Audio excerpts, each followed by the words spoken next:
today we're very excited because we have in our office Yahya Mahayni, who is a Syrian Canadian actor who is now the star of the Oscar-nominated film The Man Who Sold His Skin. And today, me and my colleague Mohamed Hesham are going to be asking him all about amazing journey towards the making of this film.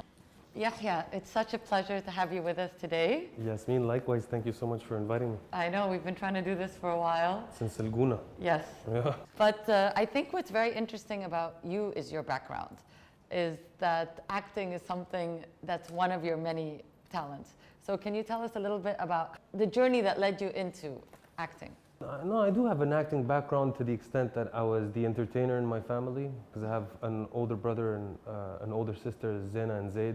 And they generally, there's a significant age gap between me and them, so they used to send me on missions to pop jokes and entertain them. And so I guess that was my first exposure to acting. And then I never really studied acting or pursued acting other than on the side. And at one point I did try to take it more seriously, but I encountered obstacles such as, getting paid roles, getting interested roles. And so then after 2 years that I had quit acting, I get contacted on the back of pictures that a casting director had kept on the side, which had been identified. And so, one thing led to another. There were some auditions, and then this role came up. So great. But this one you knew right away, I assume. I was hesitant in the sense of not knowing whether I had what it takes, but obviously that hesitation, I didn't express it to the director. You know what I mean? And so I was hesitant in that respect. But in reality, Kaouther put significant trust in me. Also, I reciprocated and put a lot of trust in her. And how did that relationship come about? She was looking for Syrian actors for various roles, including the main role. And she said she came across a lot of great actors, like great. They were so great that she was wanting to add new characters in the film just for their sake, because they're so good. But she says that none of them corresponded to Sam Ali as she had written him in the script. I guess she saw something in my pictures initially, and then I had to do some self-taped auditions.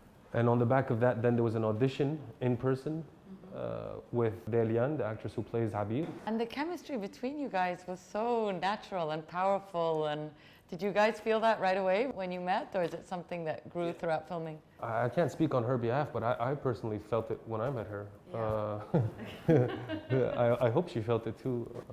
When it comes to The Man Who Sold His Skin, for you, what would you say is the main message? It's a film which is ultimately about the relativity of freedom. So the character starts out in the story with his desire to be able to travel to Europe in order to win over the love of the girl he's in love with. And he's a refugee, a Syrian refugee in Lebanon, and he's got very little means, and he's working in a chicken factory, essentially.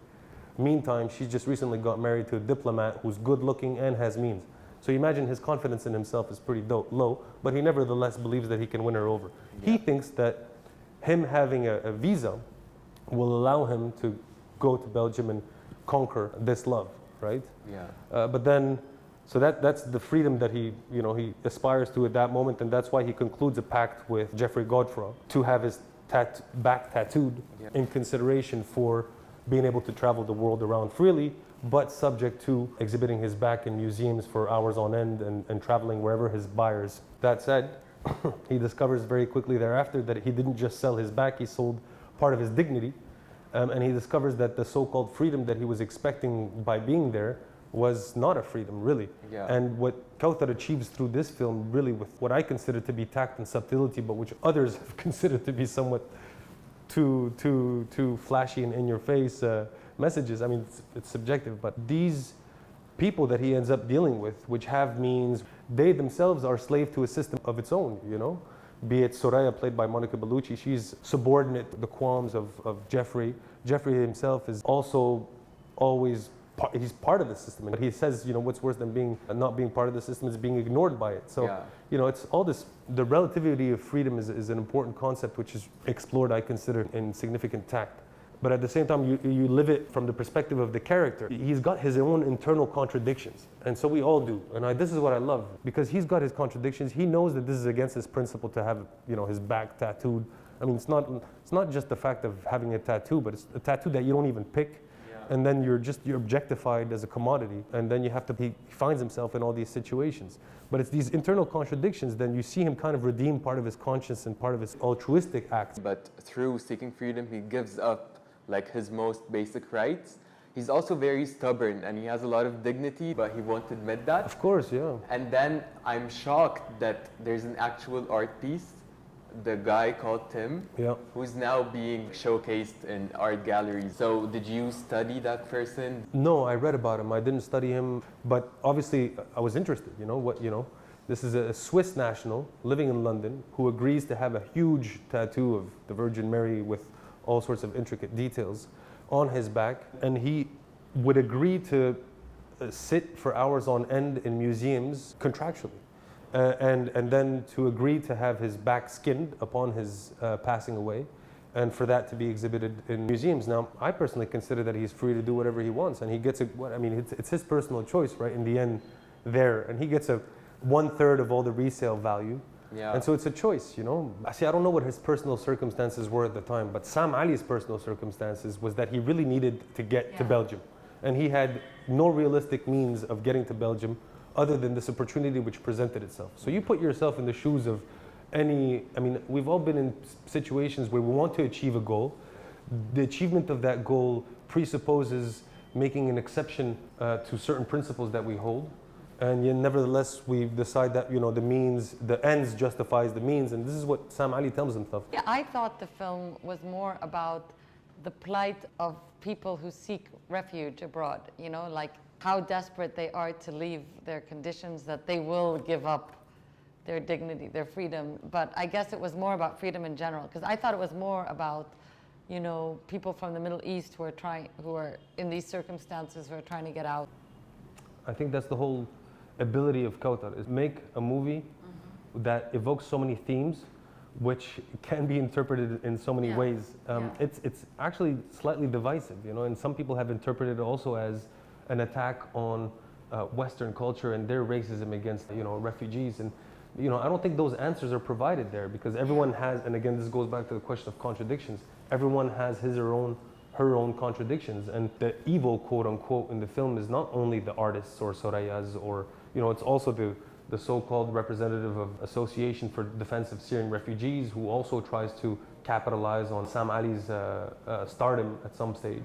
It's on Sam Ali's own selfishness and to some extent misogyny also vis-a-vis his treatment of Abir, and not putting himself in her shoes. And apparently there's an Egyptian movie also which came out in 2019. I heard about that. It's basically like a comedy version, very sarcastic. Like yours, it has, and that's what I like about it, has elements of comedy, drama, like romance, obviously. Yeah. So it's a perfect balance of both, but it's not all at the same time. Did you notice that the artist, the real artist, Wim Delvoye, actually has a role in the film?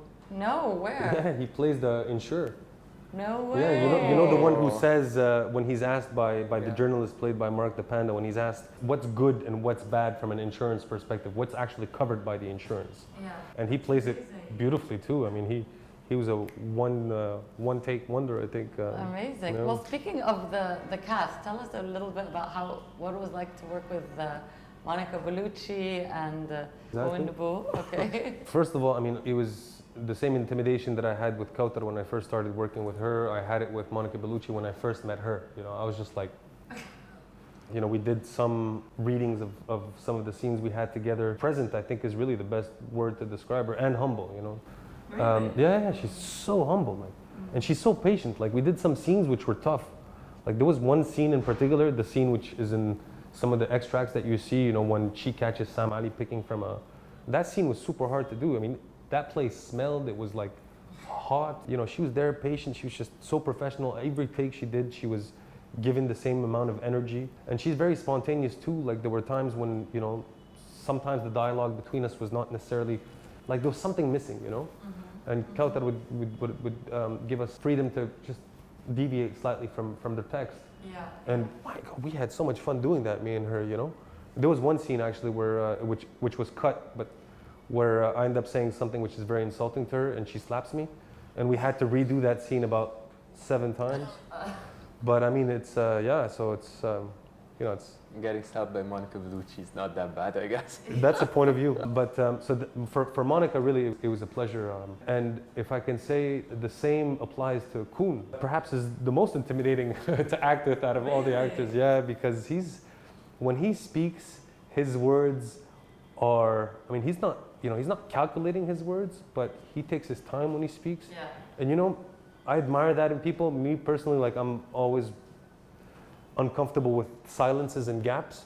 And when you meet someone who's unlike you, who let the gap sinks in, I love that, you know. And that actually is intimidating, but it's very reassuring when you're acting with him, because it's impossible not to just get into it. And so it was an absolute pleasure also working with him. I mean, on a personal level, everybody without exception, all the actors were just amazing. I thought going into this set that, you know, I was going to encounter, you know, like the special person, the special actor who's just like, actually no. Everyone was just like, I believe in this, I love what I'm doing. Even the ones which were doing small roles, they were like, yes. And, you know, all the crew. Well, I think that's also because you had a great director, right? Yes, yeah. I think, but it's not only she kind of sets the atmosphere. She sets the atmosphere, but she also has no control over some of the stuff over which she doesn't have the time to have control of. And so we were lucky to, even at those sub-director levels, to have a great entente between us. It looks like you had a fun experience making the movie. In hindsight, yes, of course, I consider it's fun, but actually it was, because it was my first experience doing a feature film, and I was in every scene almost. And, you know, initially I was just, you know, at the end of each day I was just coming back to wherever we were staying, and I was having an existential crisis over whether what I did whether it responded to Kaouther's expectation, whether I could have proposed something different, whether I could have done better. And actually I learned pretty quickly from talking to some of the other actors which have much more experience than me. They're just like, listen, don't ask yourself these questions. Just prepare yourself to the next day, which is more important. What's done is done. You have no control of it. There's not going to be more takes of what has already been done. Yeah. So just focus on what's coming next. But how surreal is it that your first feature film turns into an Oscar-nominated film? Yeah, no, I mean, it's... that's pretty remarkable, right? I wonder how many other cases there are. Yeah, who's their feature? Yeah, I feel like that's really something. Yeah. Your question was how crazy? Surreal. Surreal, yeah, I mean, it is, and I think... I don't know if you stopped to think about that. Hold on, pinch my arm. No, pinch it harder, I mean, because I might be really sleeping deeply right now, and I don't know... Well, you're going to Hollywood soon. It's all going to hit you very soon. We'll see. Obviously, you had challenges doing that part. What would you say was your most fun part filming and the most challenging? It's funny because I've had this question before, and I mentioned other scenes, and I have to say the most challenging scene was the one where I was not there, you know. Anyway, there's a scene which we dedicated an entire day for an encounter between Sam and Abir, which happens in the entrance of an apartment building. And they hadn't seen each other for a while. And he's waiting for her, and she comes in with a pack of groceries, which includes supermarket tabouleh from the local Belgian supermarket. And they hug, and she drops the tabouleh falls on the ground, it's meant to explode on the ground. That tabouleh was not exploding properly, you know? And we're just like trying to like, okay, you know, and it just wouldn't explode visually because we tried to do it in a slow motion. And each time we had to pick up I had to pick up the tabouleh, my hands stank. We had to clean the floor, we had to dry the floor, and we took it from every angle. And I was so tired, and that scene was very important for Abir, for Dea, very important. And she really delivered beautifully, but actually that attests to her skill as an actress, because I wasn't delivering in that scene. The emotion was not there, and she, despite that, was able to deliver on her own, imagining the emotion there in me, you know? I mean, what you see on the screen, I'm telling you, maybe what you see on the screen, you don't notice it. But me personally, the way I lived it out was not pleasurable because I was not living it presently. But yeah, the way I saw it is that you're stoic because you're like so nervous, you're like so shocked that she's not welcoming you, she's not being warm with you. So I guess that translated in another way. Maybe it worked out. The coolest scene to do was the second day of filming. It was a canicule, it was a heat wave, and we were filming in a villa called Rocabella in the south of France, in Toulon. And we shot various scenes there, but there was one scene where I'm supposedly in my hotel room in Berlin, and I just ordered caviar and I'm having champagne. And it was beside the heat wave, there was a lot of lights, which meant that you add plus 5 degrees Celsius in a room crowded with everybody. And meantime, I was in this beautiful bath. Oh my goodness. It was all sorts of bath salts, you know, flower petals all around me. There was candles. And while everyone is sweating like there's no tomorrow, I was just there in my bath, you know, eating fake caviar and sipping on. How many countries did you travel to? We started out in the south of France in that villa Toulon, near Toulon. And then we shifted to Marseille, and then we shifted to Belgium, where we filmed a lot of the museum scenes. And then we shifted to Tunisia, where we cheated various scenes in Syria and Lebanon, and where we also cheated a museum scene, where Kaouther created a museum from scratch, essentially, with the set decorators, and which was then embellished by the paintings of Roberto Ferri, which you will see recurrently throughout the film, and with the lighting of Christopher Aoun also. You know, it's that scene, you remember that scene where there's multiple lights which are reflected, and there's like a vague resemblance of a cross at the end, and it's the first time that Sam Ali goes and sits on his podium / thrones, the sort of one where he plays in the space and where he gets told off by the guard, where the fight happens, where the school children come, and one of them asks like, by the way, how much of that scene was improvised? How much was it like directed? You have a good eye, Hesham, because that is one of the very few scenes where there was improvisation. What happened in that scene was, it was written such that Sam enters the space and he discovers the space, and he goes to the podium where he's meant, or the throne, or whatever you want to call it, to sit down and get ready for the first exhibition, which we did a take like that, and Kaouther found it to be quite stale. And so Kaouther said, listen, go in the space and do whatever you want. I'm like, what do you mean do whatever I want? And she's like, do whatever you want. You know, play with the space, play with the lights, have fun with it. I'm like, okay. And so we did one take of that, and you know, it actually worked out reasonably well, in my opinion. And let's bring it back to the reaction. I mean, obviously filming this film, I'm sure, was a great experience, an important experience. Did you realize, like when you were making the movie, that this is going to make an impact? This is so different and powerful that. You know, I tried not to project too much with expectations, but I have to say that even had I projected and tried to imagine what my reasonable expectations would be, I would not have been able to conceive what Kaouther ultimately achieved. And at the end of the first screening, because that was the first time me and all the other actors discovered the film for the first time, and I was just so proud of what she's done, because really it's her vision, you know. Ultimately, like, obviously everyone plays a role, but you know, when you've written the script, when you've directed the actors, when you've informed the music, she worked like this with Amin Bouhafa, beautiful score with the film, which accompanies the entire sensation of the journey of the characters, with Christopher Aoun, with everything. I mean, she was involved in everything, you know, and you know, ultimately this is a film with limited means, relatively speaking, and to see what she ultimately achieved, moving, like really, like it was moving. It's really admirable, for her and everyone else who participated in it, and I'm just part of that puzzle, you know what I mean? Yeah, but you were also recognized in Venice at the film festival. Yes, yeah. So that must have been a great experience. Again, that was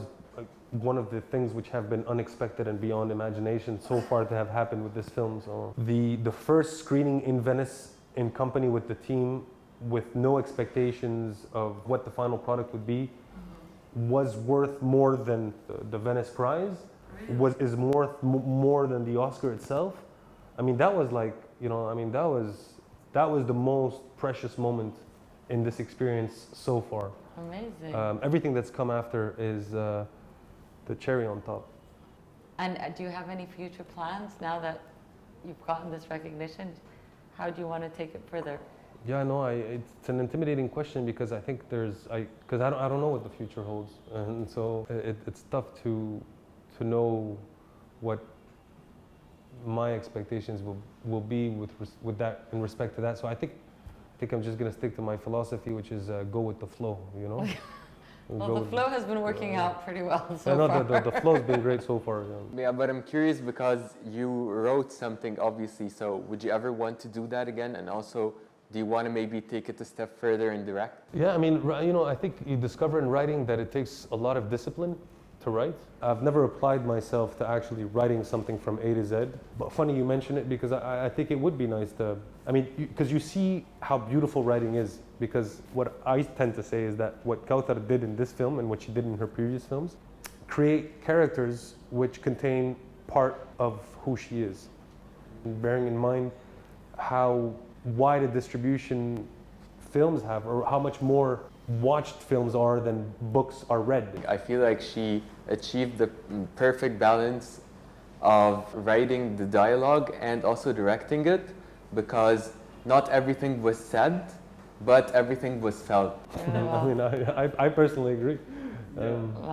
I lack objectivity maybe, but it's nice to hear that from you, because even now when I'm watching, I mean, now I think I've watched the film like, I don't know, maybe 10, 12 times in different projections and events and whatnot. And till now, I'm just like, geez, I never thought about that, you know? Yeah, I'm sure if you watch it, each time you see something different, right? Because, you know, sometimes, you know, you read a review and someone has a much more intricate eye for detail and for nuance and for symbolism in film, which I lack. But really, so much falls on when the lead character is so, like as you said, almost in every scene. Yeah. So much falls on the interpretation of an expression of that lead character. So the fact that you were able to bring Kaouther's vision to life is a huge accomplishment in the way that she wanted, and in the way that the audience could also receive it correctly and, you know, be impacted by it. I hope the audience will relate to this character, because at times he's slightly unrelatable. You know, at times he takes decisions which are selfish, which are hard to relate to.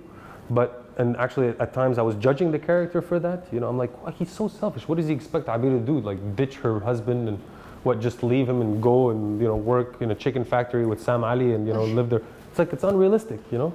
What are you expecting? And the same thing goes in other stages. But that's what the symptom of love is. Yeah, being unrealistic. You know? We become unrealistic and we become selfish. Anyway, we want you to enjoy the limelight, represent the Middle East with pride. We're so proud of you and the journey. I think it's going to be very exciting and fun. Yeah. Thank you so much. Thank you so much.